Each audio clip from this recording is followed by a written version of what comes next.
तो साथियों, आज हम देखेंगे ISLM मॉडल में IS वक्र का निरूपण।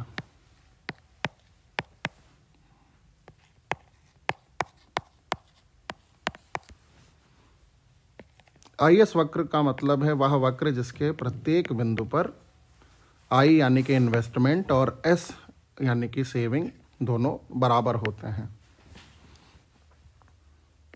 जैसा कि हम जानते हैं, क्लासिकल फंक्शन में I यानी कि इन्वेस्टमेंट जो है वो function of rate of interest यानी कि ब्याज का दर का फलन है और ब्याज दर से नकारात्मक रूप से संबंधित है।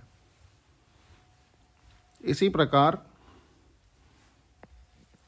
कीन्सियन टर्म में सेविंग जो है वो आय का फलन है और आय के स्तर से सकारात्मक रूप से संबंधित है, अर्थात जैसे जैसे आय बढ़ेगी बचत का स्तर बढ़ता चला जाएगा।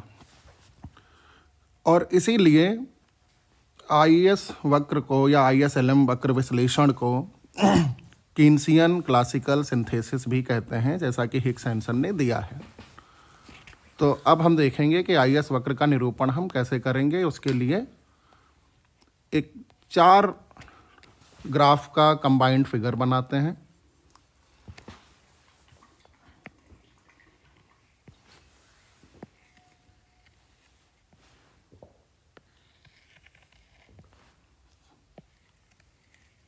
तो इसके 4 अलग अलग क्वाड्रेंट्स बना लेंगे।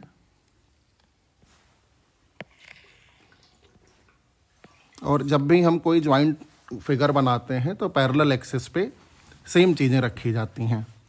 ये है पार्ट A, ये B, ये C और ये D।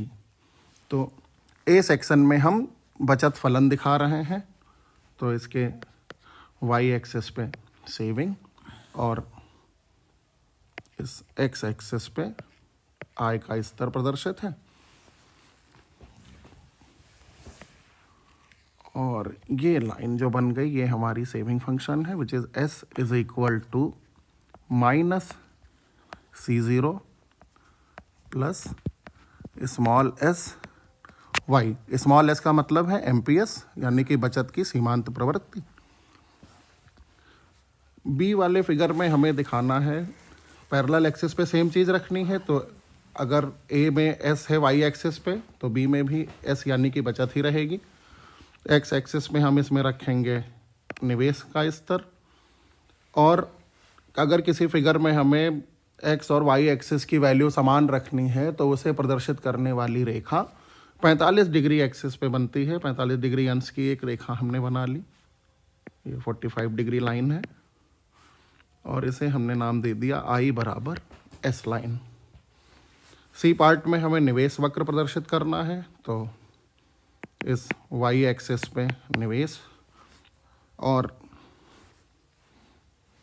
X एक्सिस पे निवेश, क्योंकि पैरेलल एक्सिस पे सेम चीज़ रखनी है तो X एक्सिस पे निवेश आ गया, और Y एक्सिस पे निवेश क्योंकि ब्याज दर का फलन है तो Y एक्सिस पे ब्याज की दर, और निवेश ब्याज दर का नकारात्मक फलन है, विपरीत संबंध होता है, तो निवेश वक्र बाएं से दाएं नीचे गिरता हुआ बन जाएगा हमारा।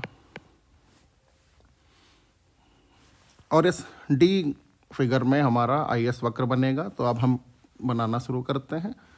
एक कोई भी आय का स्तर मान लेते हैं Y1। इस Y1 आय के स्तर पर बचत कितनी होगी, क्योंकि बचत आय का फलन है, तो इस जब आय Y1 है तो बचत का स्तर हमारा S1 हो रहा है। इस S1 बचत को अगर हम इधर खींच के लाते हैं I बराबर S लाइन पे, तो निवेश का स्तर भी उसके बराबर I1 हो रहा है, और ये I1 निवेश हमें प्राप्त होता है इस ब्याज दर पर, तो इसका नाम रख लेते हैं R1 ब्याज की दर। तो Y1 आय का स्तर और R1 ब्याज की दर, R1 से जितना निवेश हो रहा है Y1 से उतनी ही बचत हो रही है। तो अगर हम इस ब्याज दर को इधर और इस आय के स्तर को यहाँ लेके आए, तो ये जो बिंदु बना इसका नाम रख देते हैं ए बिंदु। तो इस ए बिंदु आय के स्तर और ब्याज की दर का ऐसा कॉम्बिनेशन है जिस पर बचत और निवेश दोनों बराबर हैं। अब हमें आय के स्तर और ब्याज की दर के ऐसे 2-3 कॉम्बिनेशंस और ढूंढने हैं जहां पर बचत और निवेश दोनों बराबर होते हों।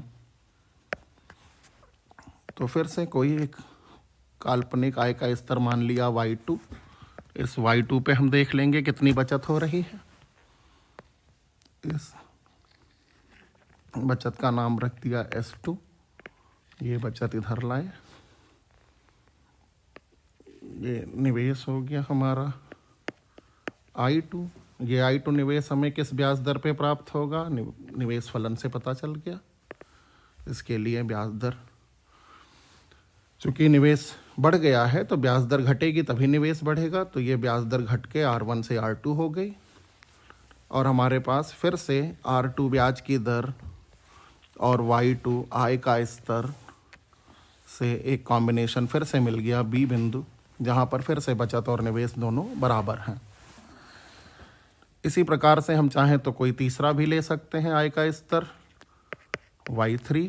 इस Y3 पे बचत हो रही है S3 बचत को और आगे एक्सटेंड करेंगे I बराबर S वाली लाइन से, तो उतना ही निवेश हमें मिल जाएगा I3। इसे नीचे लाए, ब्याज की दर पता चल गई, ये ब्याज की दर R3। इस R3 ब्याज की दर और ये Y3 आय का स्तर जहाँ पे मिला वो हमारा बना C पॉइंट। अब अगर हम इस A B C ऐसे बिंदु हैं जहाँ आय और ब्याज की दर के वो कॉम्बिनेशन जिन पर बचत और निवेश बराबर हैं, अब अगर हम इस A B C को मिला दें और इस A B C को मिलाते हुए एक लाइन खींचते हैं, तो ये हमारी IS वक्र कहलाती है। अगर हम ध्यान से देखें तो लग पाएंगे कि जैसे जिस प्रकार का निवेश वक्र है IS वक्र भी उसी प्रकार से है। यानी यदि निवेश वक्र की लोच या ढाल अगर कुछ अलग होती तो IS वक्र पे क्या फ़र्क पड़ता। तो उसके लिए हम एक दूसरा निवेश वक्र अगर मान लें हमारे पास होता जो इससे कम ढाल वाला होता या इससे अधिक ढाल वाला होता, तो एक दूसरा बना लेते हैं निवेश वक्र जो कुछ ऐसा होता, यानी कि जिसका ढाल कम है, यानी कि ये ब्याज के प्रति अधिक लोचदार है I डैश। और इस पे हम अगर देखें तो ये निवेश हमें इस ब्याज दर पे प्राप्त हो रहा है, I2 वाला निवेश इस ब्याज दर पे प्राप्त हो रहा है, तो ये I2 वाली लाइन को हम इसी ब्याज दर पे आगे ले जाते तो Y2 से मिलती। I3 वाला निवेश यहाँ पे मिल रहा है इस ब्याज दर पे, अगर हम इसे ले जाते आगे तो यहाँ पे मिलती, और इस D और इस E बिंदु को मिलाते हुए अगर हम खींचते तो ये कुछ कुछ ऐसा IS वक्र बन जाता। यानी निवेश फलन की ब्याज के प्रति लोच जितनी अधिक होगी IS वक्र भी उतना ही अधिक सपाट बनेगा, उतना ही अधिक लोचदार बनेगा। तो ये हमारा IS वक्र का विश्लेषण या निरूपण हो गया। आप आगे अगर देखना चाहें इसी चित्र में तो आप अगर बचत की सीमांत प्रवृत्ति में बदलाव करेंगे तो इस बचत वक्र के ढाल में अंतर आ जाएगा, और आगे आप अपने आप बना के देखिए कि बचत प्रवृत्ति में अगर परिवर्तन करते हैं, यानी कि अगर बचत प्रवृत्ति बढ़ जाती है तो हमारा बचत वक्र कुछ इस प्रकार से चला जाएगा। अगर हम बचत प्रवृत्ति बढ़ा देते हैं तो तब IS वक्र पे क्या फर्क पड़ेगा, ये आप अपने आप करके देख सकते हैं। तो आज के लिए धन्यवाद।